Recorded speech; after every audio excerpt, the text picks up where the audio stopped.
உயிரோடு இருக்கிறவரை மரித்தவர்களிடத்துல தேடாதேங்க. இயேசு கிறிஸ்துவை விசுவாசிக்கிறீங்களா? தேவனாக, உயிர்த்தெழுந்த நாதராக, ராஜாதி ராஜாவாக, நியாயாதிபதியாக, மீண்டும் வரப்போகிறவராக, எனக்கு நித்தியத்தை பரிசளிக்கிற ஒரே தேவனாக எத்தனை பேர் விசுவாசிக்கிறீங்க?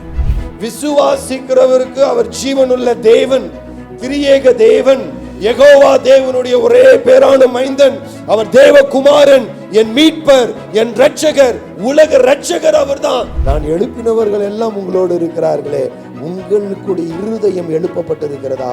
இல்ல இருதயத்திலே விசுவாசத்திலே செத்தவர்களாக இருக்கிறீர்களா? இயேசுவானவர் சீக்கிரமாய் வரப்போகிறார். அருமையானவர்களே, காத்திருக்காதீங்க, தள்ளி போடாதீங்க, இருதயத்தை கடினப்படுத்தாதீர்கள். உங்கள் காலம் நிறைவேறி கொண்டிருக்கிறது.